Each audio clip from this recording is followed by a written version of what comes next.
Okay. Yeah. So, yeah, what I was just saying was let's just take the next couple of minutes, if it's okay, to do what we did last week. Just quickly introduce yourself. If you want a minute to get settled, I know Emily is already seated. We could start with her. Oh, sure. Yeah, go ahead. Yeah, let's do that. We'll give Anne a minute to like settle in. She just got out of the car. So, Emily, there might be a few other folks that join us, but we have Hathaway here, obviously Anne, myself, and you. And what we did last week that was super helpful was just introduce yourself, your company, a success, and then like we did the last time, a failure.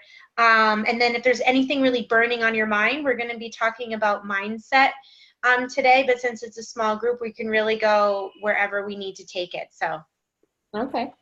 I'm Emily. I own Emily Rose Floral Design. My success for this week has been I've had 2 like wedding inquiries like in the last 2 days, which is huge for me. And I just keep going on that website, so I'm excited about that too. good. Failure.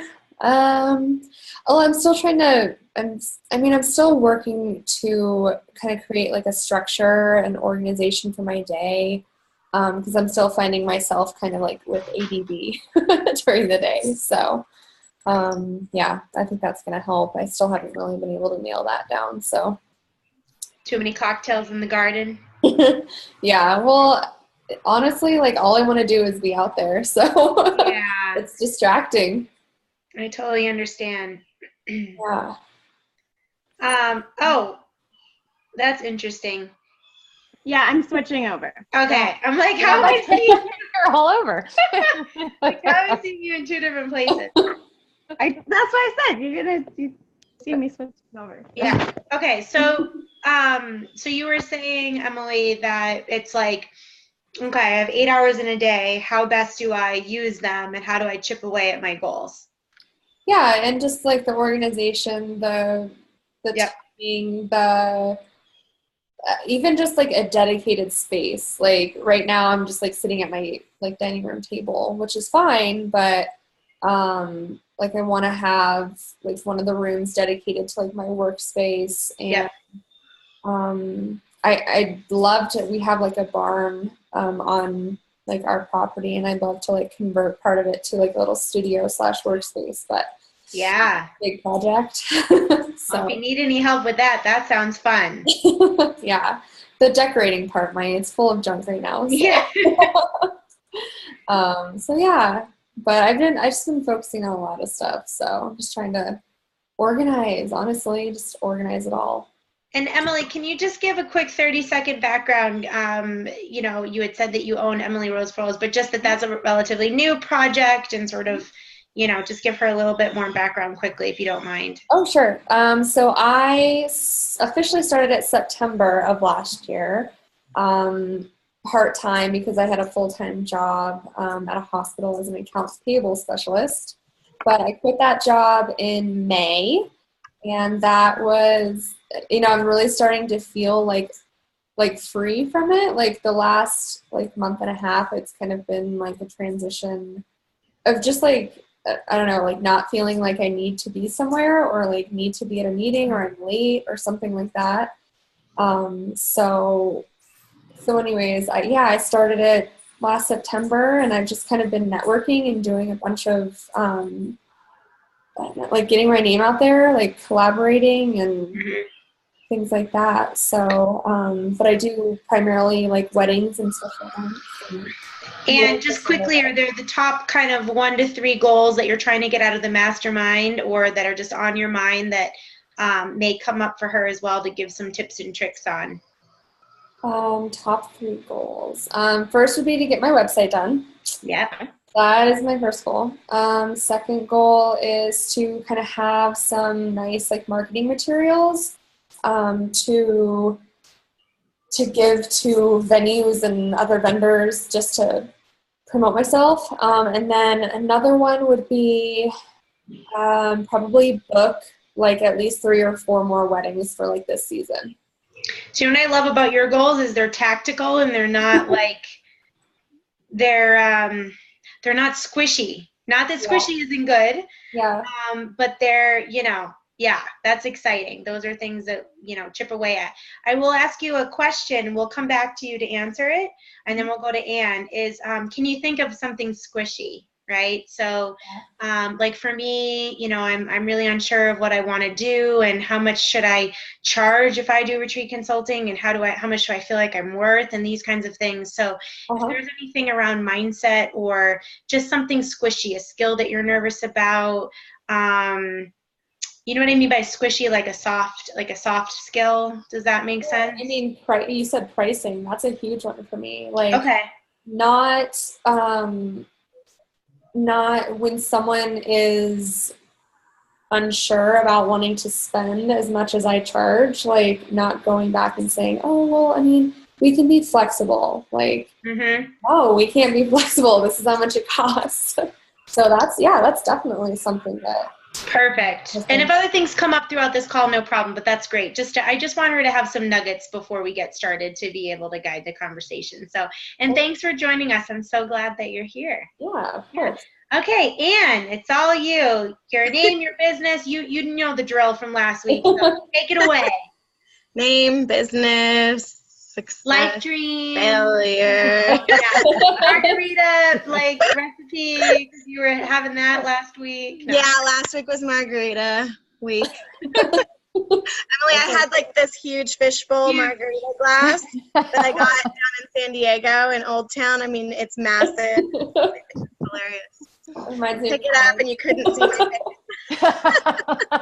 Oh, real story. Yeah, go back and watch the Zoom from last week. It was hilarious. I have a coffee mug that has a duck right here, and it's big. And I forgot this morning I had it in a Zoom call. When I drink, it's the full duck face, and I just used it for years, and I'm like, oh, I forget. I'm so sorry. That's hilarious. Because it's just a plain mug on my side, and it's this big. That I'm like, oh, yeah. Awesome.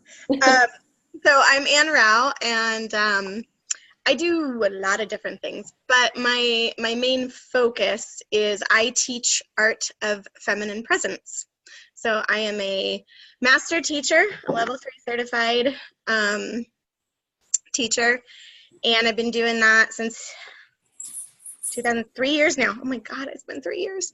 And kind of in a revamping stage.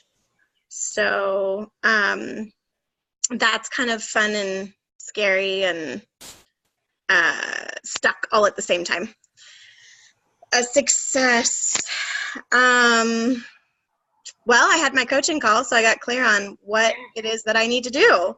And told her straight out, normally she does a lot of the coaching, and this time she was just like, what do you want?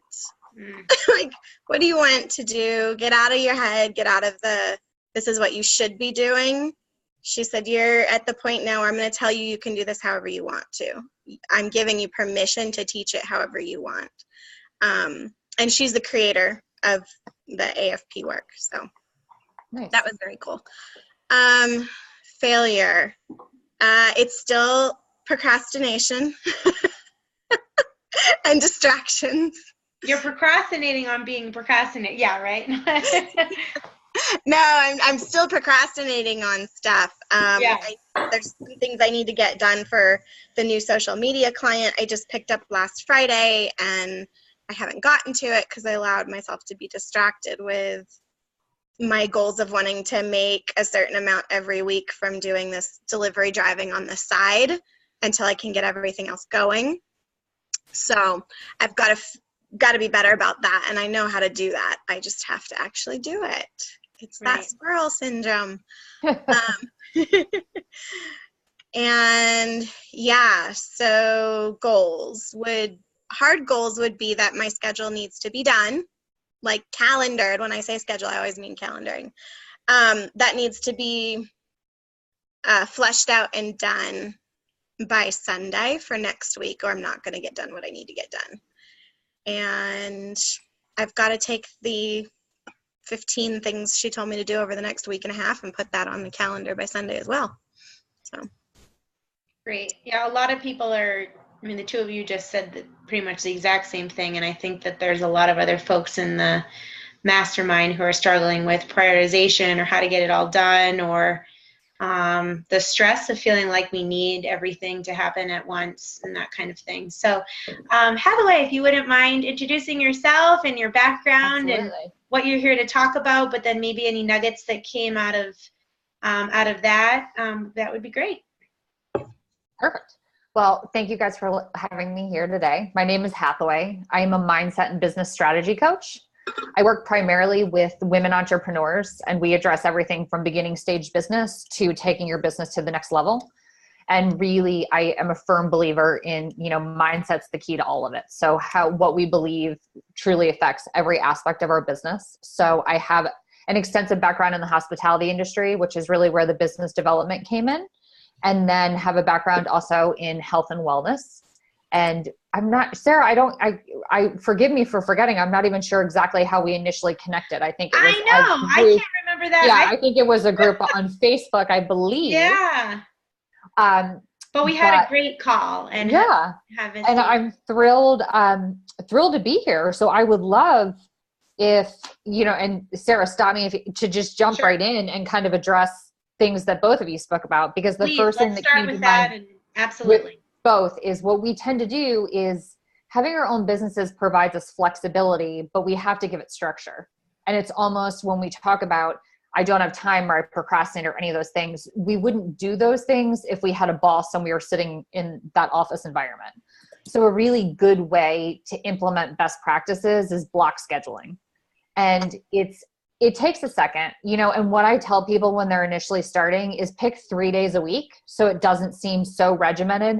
And I don't mean that it has to be, here's a 15-minute coffee break. It doesn't need to be down to that, but it needs to be a list of everything that needs to be accomplished in the day, and then set times to that. And you need to adhere to it. And that's the hardest thing we allow ourselves the squirrel, the shiny penny, any of those things. Part of that really comes from not respecting our own time. So it's really giving yourself permission to say, my business is important. And in order to get these things done, I need to dedicate X amount of time, to getting that done. And as you said, I've got those 15 things on the to-do list. So it's really recognizing the key to your success is you having time to do everything. And one of the best ways to combat overwhelm, which happens to all of us, is to have a list of those things that need to be done. Another key aspect with block scheduling and doing that list is when something's done, this may sound silly, but when something's done, celebrate it. Because that gets that mindset going, that ball rolling of like, great job. And then you move on to the next thing. So it's a lot with mindset that we overlook. It's small tweaks that make a big impact. It's that great analogy of small hinges swing big doors. So it's really doing those little best practices, because what we tend to do is there's 15 things to do. So we get 20 to 40% done of 15 things. And then you're like, I didn't get anything done. You did, but it's sticking to okay, this is done. Now I'm on to the next thing. Now I'm on to the next thing. I'll even sometimes on my busier days, I'll put something, even if it's laundry, something like that is a life errand that needs to be done, that still goes on the calendar. So it can get checked off. It's another activity of, great job. You got it done, completed, go on to the next thing. The only way things are going to get done is if you actually allocate time to get them done. Particularly with our cell phones and social media and all of those things, we can be so quickly distracted. So it's really dedicating that time. And when you do it, it becomes a habit. Then the more diligent you get with dedicating that time, you start seeing the results, and it all feeds in one thing to the other. For Emily, for example, when you talk about building your business with that block scheduling, put marketing, put follow-up, put, reaching out to people for collaborations, whatever those activities are. And again, it's, when you're marketing your company, basic definition of marketing, that's talking to someone about what you do. It doesn't need to be a formal presentation. It's just getting out there and saying, I'm a florist. This is what I do. When you talk about the pricing, and I know I'm a little bit all over the place. So, no, this is great. Keep going. But when you are talking about, for example, you're challenging with pricing. I actually, many moons ago, was a wedding planner. I would start with the brides and grooms and ask them what their budget is. Yeah. And then you do the proposal. Yeah. So if they say, oh gosh, if they were like, that's all I got, but I had this vision in my head of an arch of flowers, whatever it is. Mhm. You said, I can absolutely add that to the proposal, but then it's going to be X. So what it is you start from a standpoint of meeting their budget. So you're showing them what's possible. And then frequently they might say, you know what, I can stretch it, or I'm going to shift my budget there. So it doesn't come from a standpoint of them feeling like you're telling them, no, you can't get what you want, particularly when there's that emotional aspect with a bride. They don't want to hear no. Sure. And it's remembering of what you provide is value. And it is so easy. I've been there when someone hesitates with your price to say, but I can do this, but I can do this. You just need to stay firm in saying, you know what, if you're not looking to spend that money, let's get creative of, you know what, let's do flowers on every other table and just votives in between, whatever that is. So be that florist that is creative in working with people, which allows you to really exercise the vision that you have and accommodate. Sure. Because a lot of it. Sorry to interrupt you. Could you talk about what you and I were chatting about earlier, which is like, and Emily, maybe this isn't a problem, so forgive me, but it may be for all of us as we set our prices around what we believe we're worth, and how if we have that mindset, we're going to only be attracting the limiting because we're worried about that ourselves. Whatever our limiting beliefs are of, oh, I can't charge that, or no one's going to pay that much. When you're saying that, whether or not we're even doing it consciously, we're creating our own reality. So by that, I mean, if I just did the analogy of a relationship. If you say to yourself, oh, I'm never going to have a successful relationship, you're going to attract people that aren't ready to commit to a relationship. So whatever that is, you're going to essentially create that exterior to prove it to be true. So if you're going into a meeting with a bride or groom thinking, oh, I don't know if they can afford my prices, whether or not you realize it, it's subconsciously that's coming across in your presentation. And when you go into that, there's an actual physical constriction that we're not aware of. And then it's like you have this great conversation and it comes to pricing and all of a sudden it's awkward. And then it gets, and then there's no fluidity with it, when instead it should be, you can see how you get excited when you talk about what you do. And I'm sure you do a beautiful product. That should be the whole thing. It should be excitement the whole way through. The pricing is just a formality. They've told you what you want. You're going to give it to them. This is just how they get there. So it's, coming into that of seeing the value in what you do. You obviously know that you're good. You've obviously gotten great feedback if you chose to go into this business, and step away from the corporate world. But it really, it's doing those pep talks. I will do it before I get on a call with a client. Say, you know what, I am a great coach and people need what I have to offer. It's just putting that people need what I have to offer. And if someone doesn't, can't afford it, isn't interested, any of those things, all that means is they're not your ideal client. And people get married all the time. People have events with flowers all the time. I think we kind of they get remarried. There's divorces. That's a great thing. It's times two. No, just kidding. We allow that no, that this isn't the right time, whatever, to instantly be like, oh, I'm not good enough. We take that on. It has nothing to do with us. And that's when, for both of you, for all of us on this call, we're providing services, but we also at that time, we need to take our ego out of it. What we provide is unique to us. But if someone says no, we might not be the right fit for them. It may not be the solution, and it may not be the solution for them now, but that's no reflection on you. Mm-hmm. So it's really, when you have that, when you come in with that strong mindset, this is something great to offer. I have a woman that I never worked with that has been one of my greatest referral resources, because she said, I got it. We weren't the right fit to work together. But she said, I appreciated how you were confident, how you presented it. So when you go into any of those situations, it's an opportunity. And I like to flip it to that, it's an opportunity. For example, Anne, when you talked about you've got 15 things, flip that mindset of this is an opportunity for me to knock 15 things off my list in a week and a half. When you see that opportunity, possibility, curiosity, whatever you want to use, our minds actually start looking for solutions instead of saying, whew, that list is really long. Or, you know what, they have a lot of demands and a small budget. So it's really looking for solutions. And, you will have people that get creative you know, with their weddings, creative with whatever it is you have to do, but it's really just being open to the perspective you can bring to find the solution. I love that. Can you talk a little bit about, I know we were chatting about this earlier.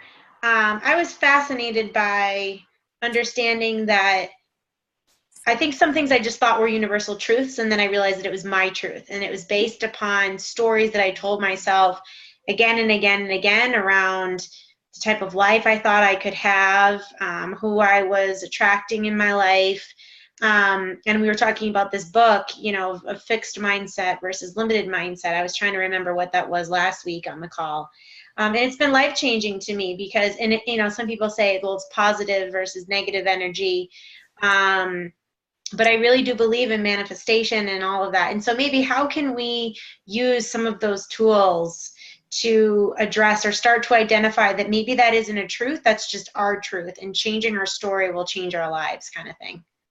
Look at where it comes from. Like the example that I just gave to Sarah before we came on this call. I had a choir teacher when I was like 5 or 6 years old that told me I was tone deaf. It was a story I repeated over and over again. I'm almost 40 and I'm now dating a musician, and he said, you do realize you're not tone deaf. You know, like, I'm not going to say you're a great singer, but you know, you're singing on key. You know what I'm thinking? What a weird story that one person said it. I accepted it as my truth. I never, you know, I didn't sing anything like that. So I think it's a very good opportunity when you have that, whatever it is you believe to be true. And we have a million things, you know, I'm never successful, relationships are challenging, you know, whatever that is. And then look at, why do we believe that to be true? And sometimes it's simply a reflection of our experiences. So choose different experiences. So, and I think what we add on to that is own where you are, or own that you want a different story. And that's the big part. Like, we're waiting for permission for someone to say, now's the time, you can do it. Or, you know what, like, this is your Prince Charming. This is your perfect business opportunity. These are your next 10 clients. But we don't need that validation. It's just, you know, you can say, enough with corporate America. I'm going to do it on my own. Any of those things, and just accept it doesn't need to be the finite answers, and it doesn't need to be that big blinking sign of this is the way. You've decided to take that step, and it's just continuing to take those steps forward in the process. And, you know, realizing, as you guys, which I think is great, of celebrating those failures. It's not, you know, in my coaching practice, I don't even use the word failures. There's ways that we've figured out that aren't the best way to do it. You know, when you just move on from there, there are things that you're hesitating in getting done, and you move on from there. And sometimes we do just need that, get out of our own way and do it. Yep. Get out of our own way. Absolutely. And just take action. And anything, I know, again, you sort of, it's similar with our energies and our presence, but anything that you want to add in the work that you do that might be applicable to what we've been talking about so far? Well, yeah, I mean, mindset is a huge thing, but within supporting that, a lot of people struggle with, you know, the just change your mindset piece. Right. You can't just think it different and it's going to happen. You've got to look at, you know, some of what Hathaway was saying, like, what's behind it? What's the story? What's the limiting belief? Is there a fear? Is there a shadow attached to what's going on?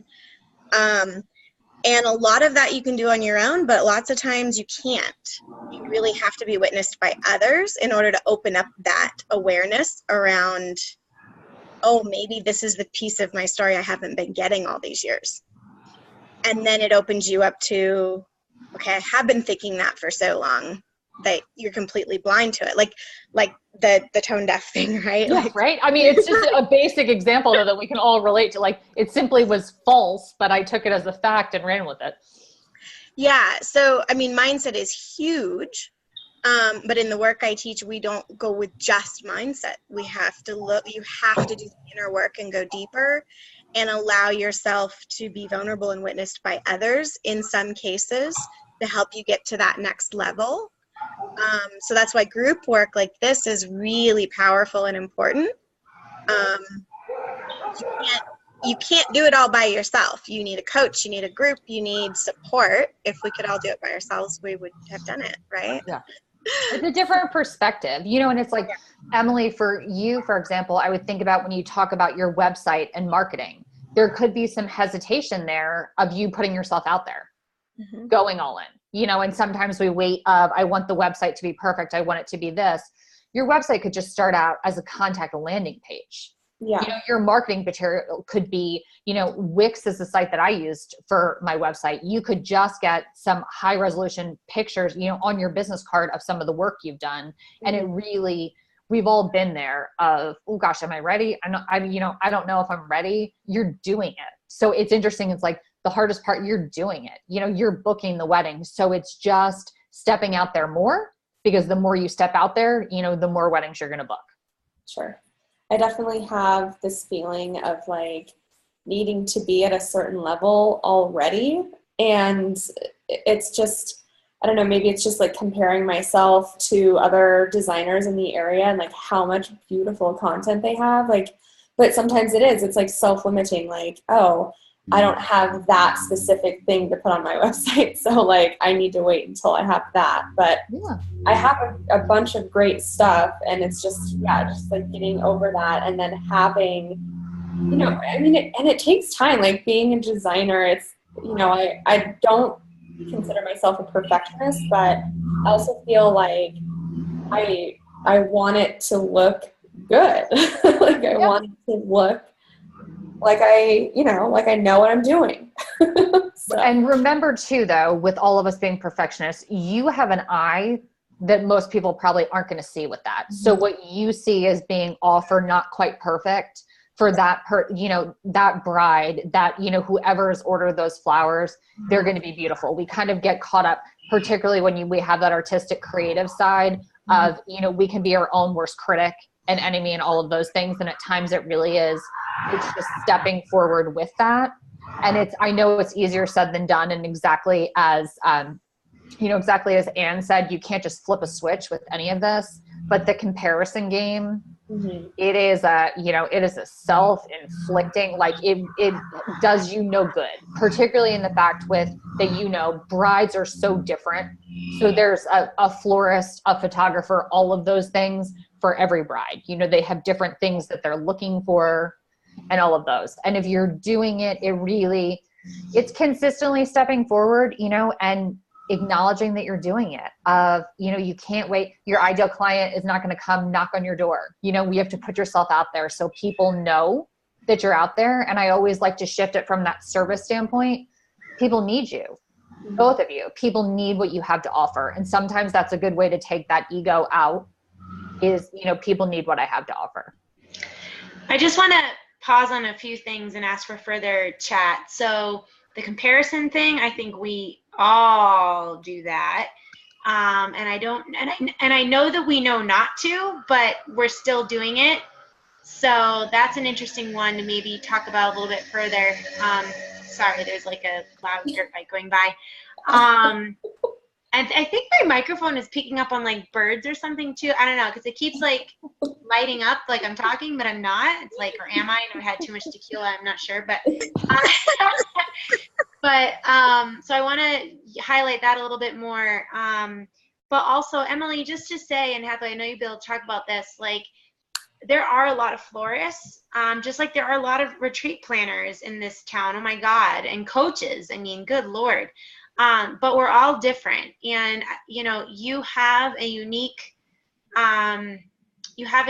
model, I think, and you've got some things, even just yourself specifically. No one else is you, right?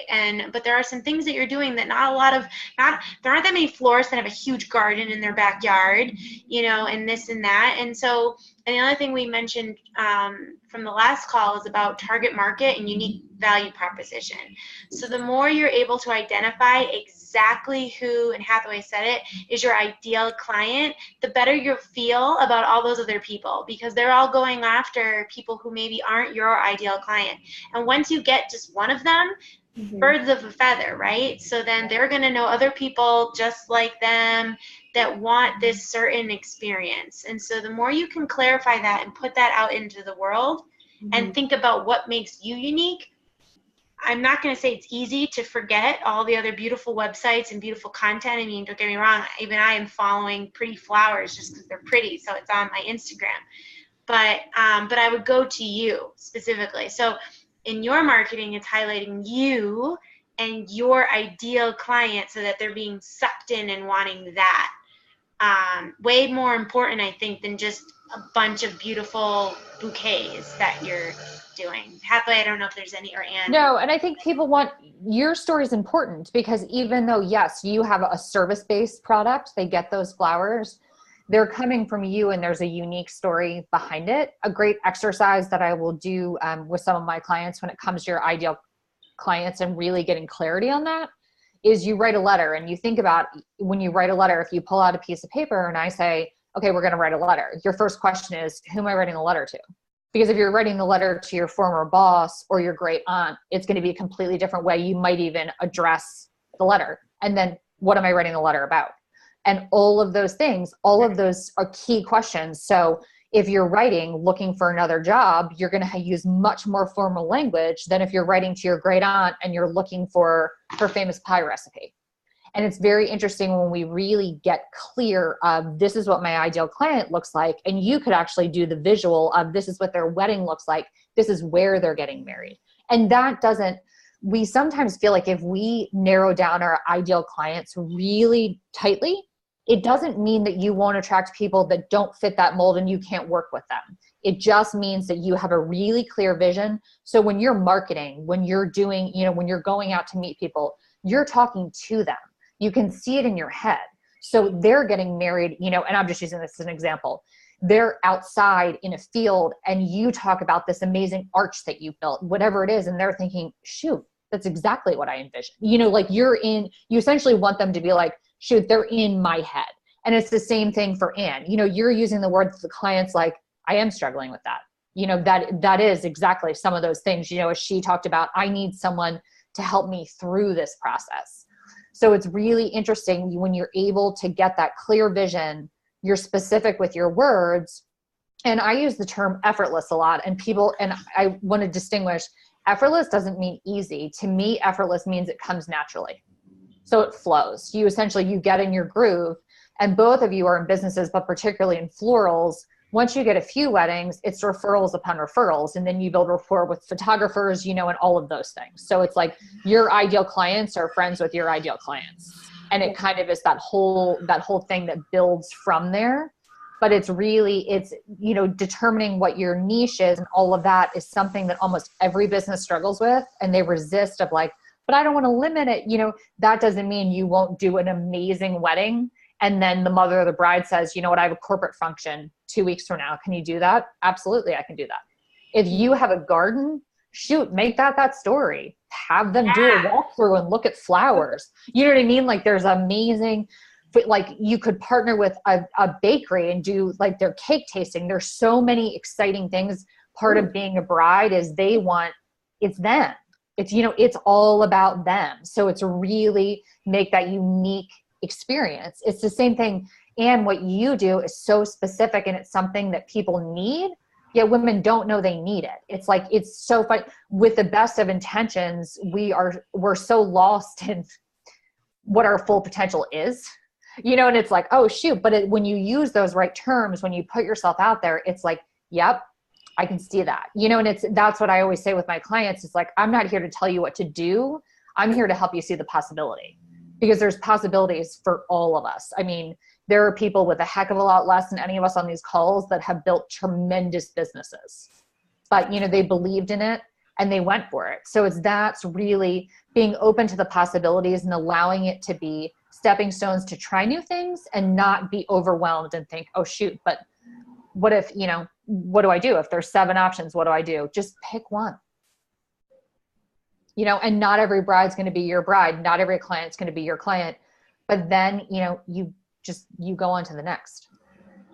Does anyone have any particular, I know the masterminds are so helpful for bouncing ideas. I'm struggling with a few myself. Does anyone have any, since she's been working for so long with so many different clients, I think we all could brainstorm. Any questions that you're noodling on? I can't decide between this, or Emily, like how do I, best market, everyone else is doing this. Anyone have anything they're stuck with they want to bring up and use the group to chat about? Well, I do have one, but first, before this leaves my head, Emily, thought that came in when Hathaway was talking was, because you have your garden, you can also put out there that the couples could do their announcement or engagement photos in your garden. Oh, that's really good. That is a good one. Yeah. And then they get to see the flowers ahead of time, and they can say that some of the flowers for their wedding came from the garden that the pictures were taken in. So, side note, but yeah, so what I got, one of the things that came clear on the other coaching call I had a couple days ago was that I'm not going to do the retreat till next year, but I'm going to start planning it now and putting it together now, so that way I can put it out there well in advance. But prior to that, I need to go and start getting speaking gigs and getting in front of groups that are primarily women, in order to have them experience some transformation so they can get an idea of what I'm doing, to feed into either just a straight one-day introductory workshop, or the class and workshop series, then into the retreat, that kind of thing. I'm not quite sure how I want to go about getting these speaking gigs. Like, I know all the things I've had so many different people tell me, just do blah, blah, blah, blah, blah. And it's like, yeah, but every time I try to go out and do that, they want a speaker one sheet, or they want a video clip, or it's like something always gets thrown up, or there's nothing available for a year. So I'm not quite sure, like, ideas and thoughts, I guess, is what. I would start small. So they're not going to want a one sheet and want a video. And I know this sounds ridiculous, but if you have 3 people there, 5 people there, 25 people there, use that as an opportunity and really take that as, when I initially started out, there were some small groups that gave me an opportunity to be more one-on-one. And there were lots of instances where that segued of someone saying, you know what, I'm also affiliated with this group or that. So what I would do is start smaller, and you'll be more readily able to get on their calendar. It won't be so far in advance, and then those will essentially know. Does that make sense? It does. Even some of those that I've reached out to are starting to want something, a bio, something. And it's more, and I'm fine with the small groups. I mean, I've done my own introductory workshops for 2 people. I don't care, I'm fine with that. I guess it's more of where to look for them, what groups would be good groups to go after, or types of groups, because there's so much out there. Mm-hmm. Absolutely. So what is, or do you have hesitation? What's your hesitation with putting together a bio or a one-sheeter? Well, the bio I have, the one sheet I don't have, and it's primarily just because I've never done one and I don't really know how to do one. You could do a really basic format and just do less is more. So you're not even going to want to do paragraph format. I would put your bio as part of that one sheet, and then you're just going to bullet point out things you work with people on. Right. And also, Anne, I mean, you were the speaker at my event. You're going to be speaking at this mastermind. So you can even list previous things that you've done. And do you know Krista Barr? Do you know her, the She Leads? Krista Berry, yes. Yeah. I know Krista. The only reason I bring her up is she's been doing a lot of this lately, right? Like, she just made a whole speaker reel, but maybe look at people in the community who have done it. They're not experts, they're not, millionaire speakers, but they may have some tools. Like, I bet you even on her website, she has those resources you could, or go to established speakers and see how they're doing it and see how you can parlay it. But, there's a ton of masterminds. I was a guest speaker a couple of times, and those are Zoom recorded calls. Start really small. There's a ton of meetups. She runs a meetup. So it's thinking about who's your ideal client and then where are they? What groups do they belong to? What events speak to them that you can go to? Free events, like any free event, they can't afford a speaker, so that's a great place for you to start. I don't think they're going to ask for a 20-page document about you. And you already have some credible resources, maybe testimonials that you can put on your site or on that sheet as well. I'm happy to serve as one. Just a few ideas. Emily, you lit up when this question originally came out, so I want to give you a chance to respond. I lost it. I'm sorry. If you, so Anne, also too, that I was thinking that I've had the opportunity to do when she was talking about Zoom masterminds is get on other people's podcasts. When people have established podcasts, it's like they have a lot to say, but ultimately they need to bring other people in. And I have found those through different women's Facebook groups. Okay. So kind of search that on LinkedIn, and it's free and it's great. I mean, I did 2 within the last 2 weeks and it's really enjoyable. So it's a one-on-one, you have your pre-questions. And then what was really helpful with that is these people have an established podcast. So they're lending credibility to you.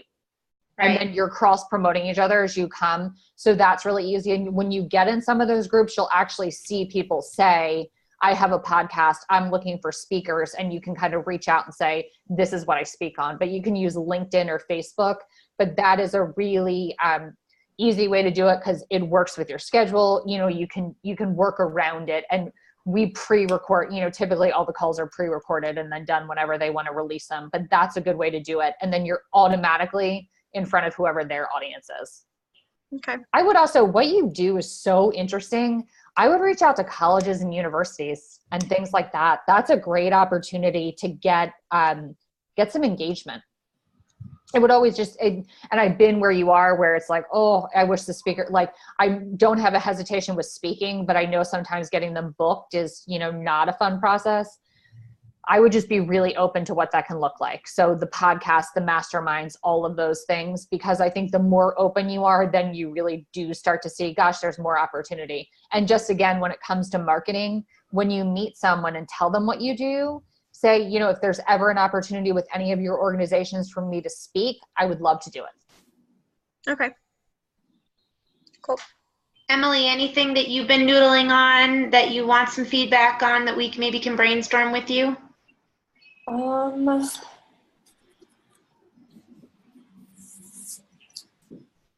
I've been focusing so much just on the website and kind of creating the content that I'm using to meet with clients. Have you ever considered a video or some photos of you out in your garden? I don't know. I just feel like for you, telling your story and hearing straight from you would really be impactful. Yeah, absolutely. Like I'd like to come up with like a photo shoot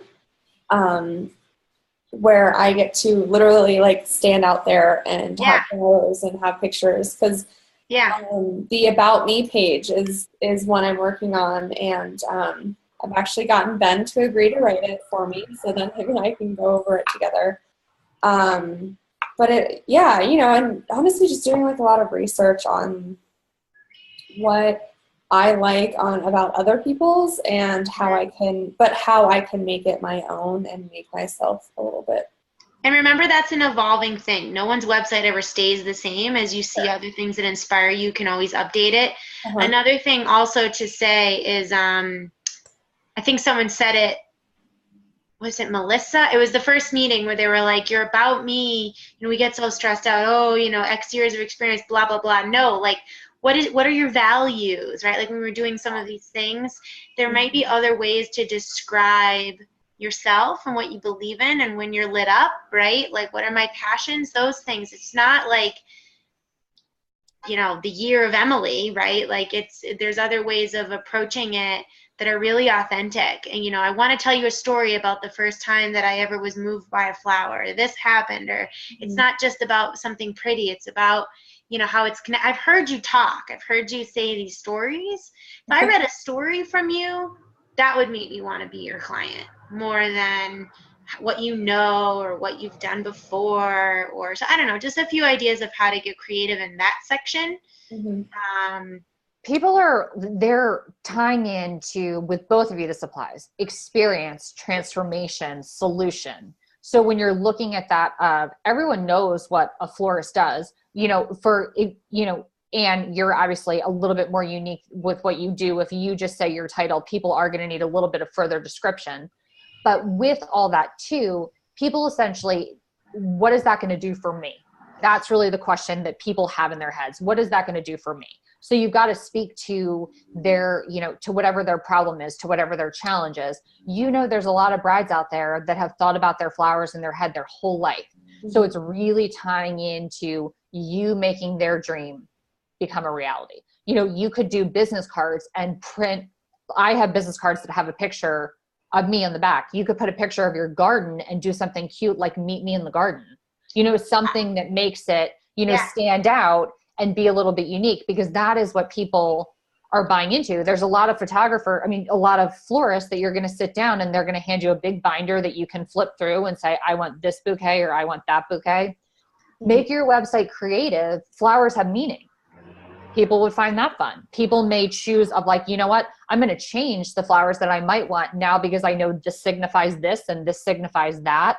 So you also want to be a resource. People want knowledge and that's fun and interesting and all of those things. And there's so much more to flowers than just it's pretty, it's fragrant, any of those things. So do that have it as a resource and make yourself stand out. People are used to seeing pictures and brides, and that's kind of static. That's stagnant. Do get that video and shots of you in the garden. You just said it.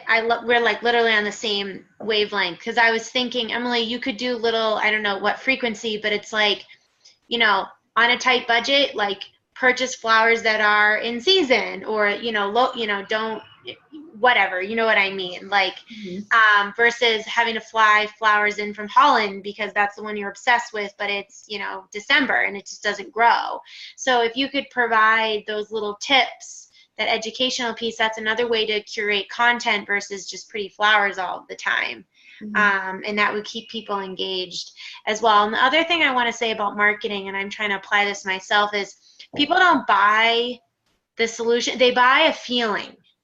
And whenever I notice advertisements on TV that work, I always think about why. And it's because they're selling the end result, not so like I always use the washing machine example or the dishwasher or something. And, their whole thing is that it can wash dishes in 12 minutes. Well, they didn't spend 30 seconds saying that.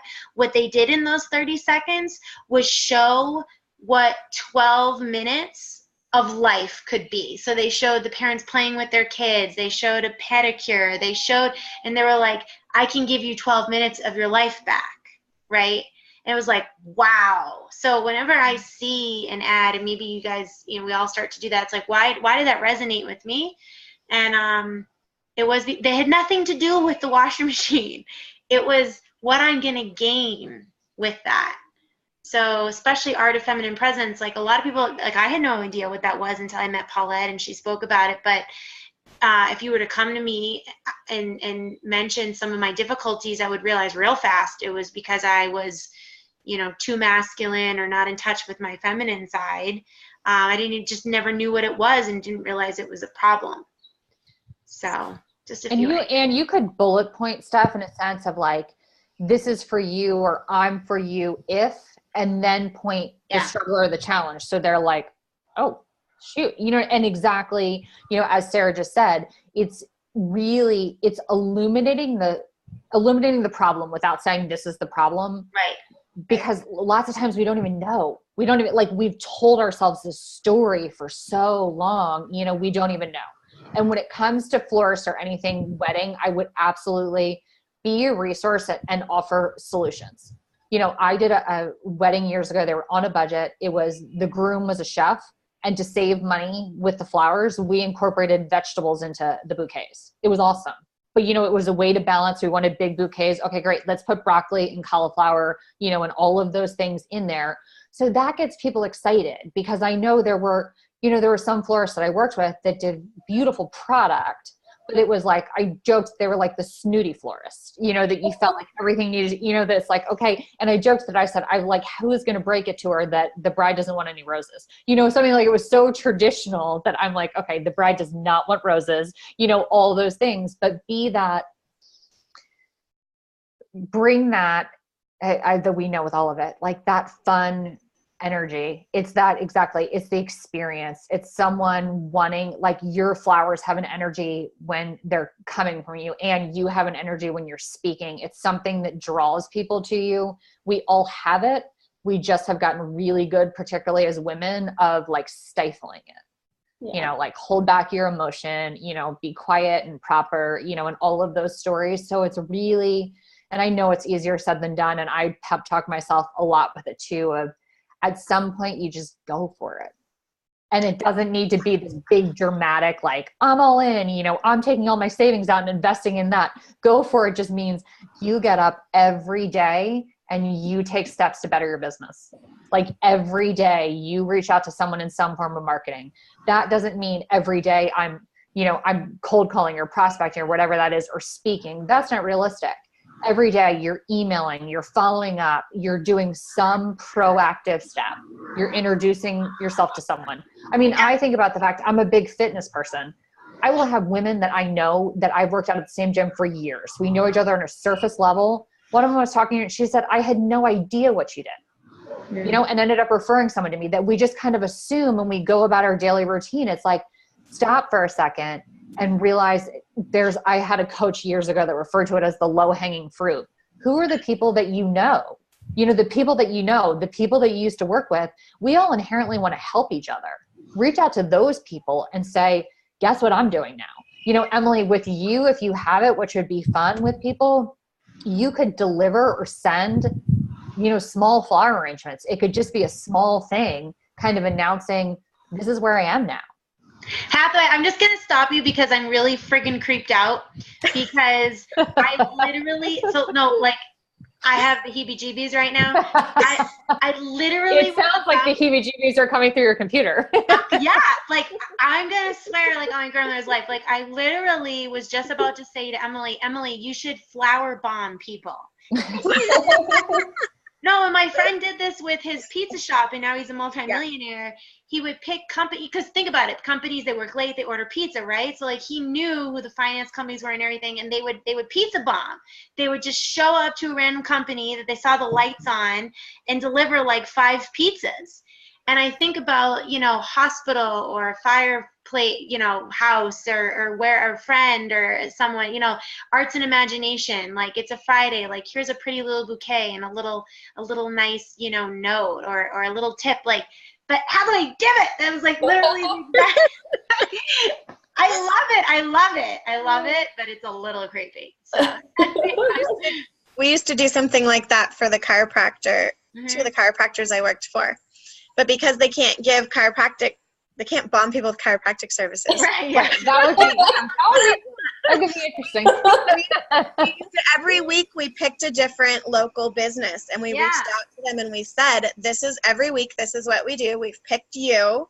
Mm-hmm. And we found out when was a good time to, you know, come by and either bring them donuts and coffee and bagels or coffee and donuts, or if it was around lunchtime, it was, you know, a veggie platter or whatever it was. And then we had like a little envelope for each of the staff. We would ask them how many they had ahead of time. And it just had some information in it. For them, there was like a initial exam consultation, whatever special, but you don't have to put a coupon in it. It could just be like, here's flowers for the company and here's my information to share with the staff.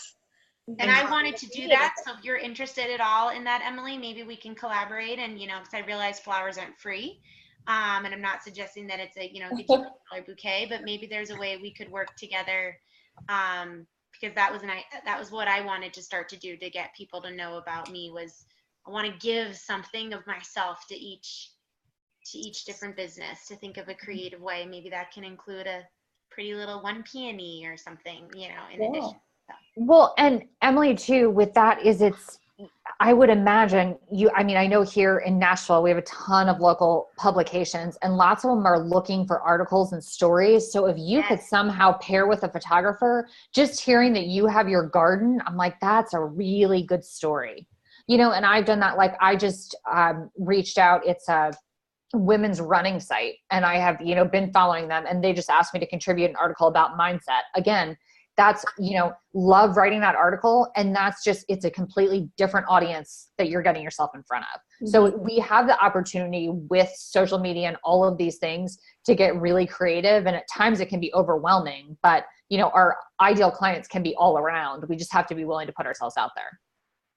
Have you done that, Emily? Have you pitched your flowers or your stories to, because it's very common to do now that you've got some content, to like go to, Martha Stewart and all these different publications and to offer, content, because they don't have enough of it. They're always looking for it.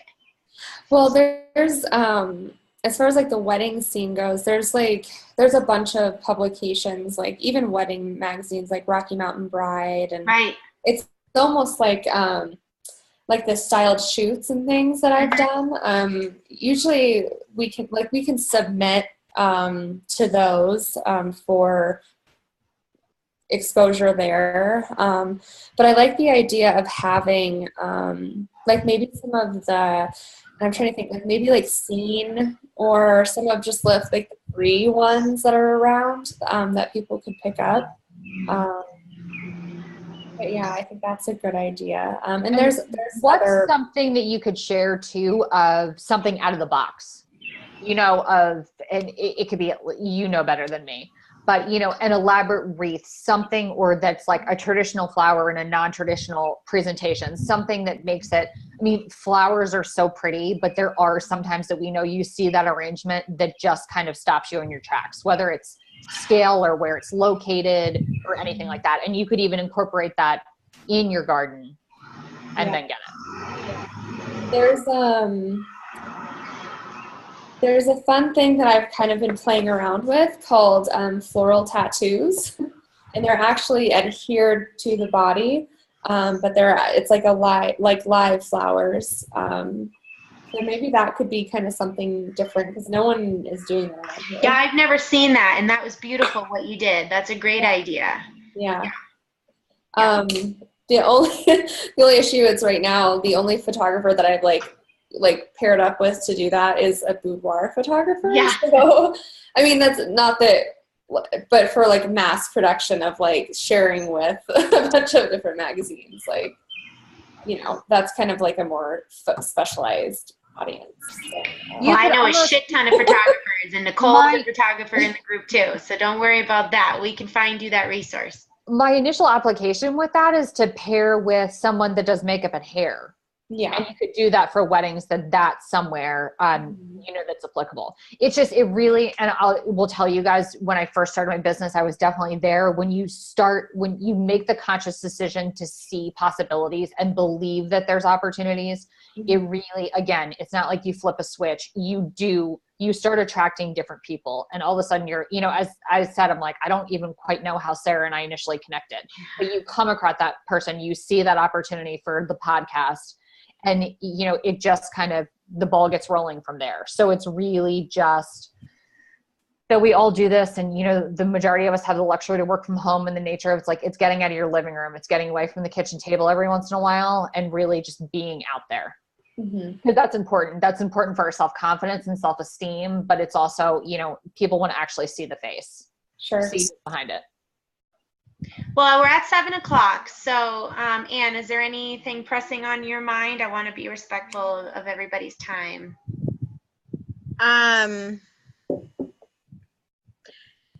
Not super pressing. The only thing that I need to come up with or figure out is I need to pick dates for upcoming workshop. And I'm not quite sure how long I want to give myself and when I want to do that for, what's a good time over the summer, I should say. And if Saturdays are better or Sundays are better, I don't Well, I know a lot of people do like Instagram polls and things like that. Those are great. Like put it out there on Facebook or whatever. You know, when's a good time? I want to run a workshop. When's a good length of time? When's a good time of day? Those kinds of things. And then also, I know, Anne, you and I have to schedule when you'll speak to the group. I'm really excited about that, and I'd love that to definitely be an in-person one. So we'll come up with a good date between now and August 15th for that as well. Awesome. Well, I hope that you guys got something out of this. Hathaway, thank you so much. Oh I don't my know if gosh, it was there's my any pleasure. other It was so nice to meet you.